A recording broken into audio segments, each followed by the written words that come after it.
खबर लखनऊ से है, जहां सपा अध्यक्ष अखिलेश यादव ने प्रेस कॉन्फ्रेंस करके बीजेपी पर हमला बोला है। उन्होंने कहा कि सरकार तमाम बातों को थोपने की कोशिश कर रही है। वहीं मिल्कीपुर उपचुनाव पर अखिलेश ने कहा कि पूरी तैयारियां हैं। अयोध्या का चुनाव बीजेपी फिर एक बार हारेगी, इसलिए हारेगी क्योंकि सारे समीकरण समाजवादी पार्टी के पक्ष में है। साथ ही स्वामी विवेकानंद की जयंती पर उनको याद किया। उन्होंने कहा कि उन्होंने स्वामी विवेकानंद की शिक्षाओं को याद करते हुए कहा कि विवेकानंद जी ने दुनिया में भारत का परिचय दिया और धार्मिक स्वीकारता का पाठ पढ़ाया है। विवेकानंद जी की बातों को लागू करना ही हमारी श्रद्धांजलि है। उन्होंने कहा था, धर्म से ज्यादा हमें रोटी की जरूरत है। तो वही कन्नौज की घटना को दुखद बताते हुए अखिलेश ने रेलवे स्टेशन की स्थिति पर भी सवाल उठाए हैं।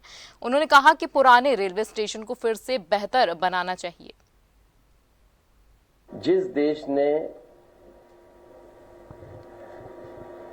हमें सिखाया है कि टॉलरेंस क्या है, यूनिवर्सल एक्सेप्टेंस क्या है, हमारा समाज, हमारा धर्म हमें टॉलरेंस सिखाता है, वहीं यूनिवर्सल एक्सेप्टेंस है। अगर कोई भी धर्म का यहां आया, किसी भी विचार को लेकर आया, भारत के लोगों ने उसे एक्सेप्ट कर लिया।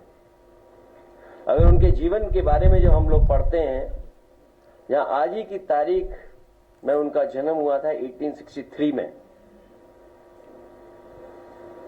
परिवार, उनके भाई और जो सबसे ज्यादा इन्फ्लुएंस किया उनके जीवन को, जहां वो पढ़े, कलकत्ता से लेकर के और जो आसपास उनके लोग थे, और वहां की जो कलकत्ता के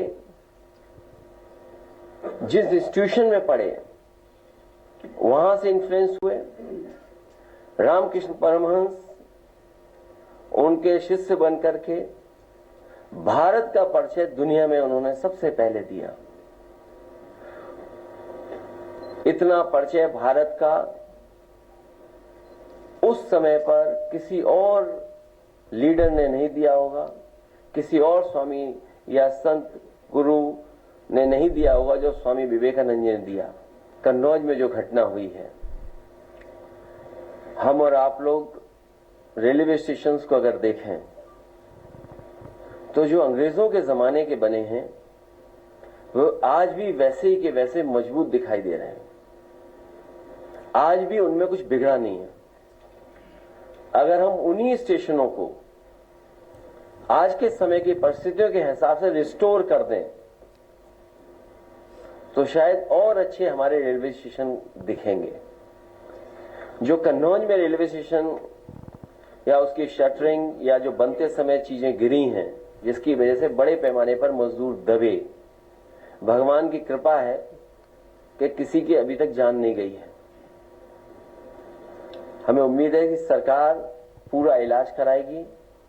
उन परिवारों की मदद की घोषणा की है, कम की है, और करनी चाहिए। साथ ही साथ सरकार को यह भी देखना चाहिए कि आखिरकार ठेके में कौन लोग शामिल थे। ये उत्तर प्रदेश में नई संस्कृति शुरू हुई है जहां ठेके तो आउटसोर्स और फिर आउटसोर्स और फिर बीजेपी के नेताओं का दबाव।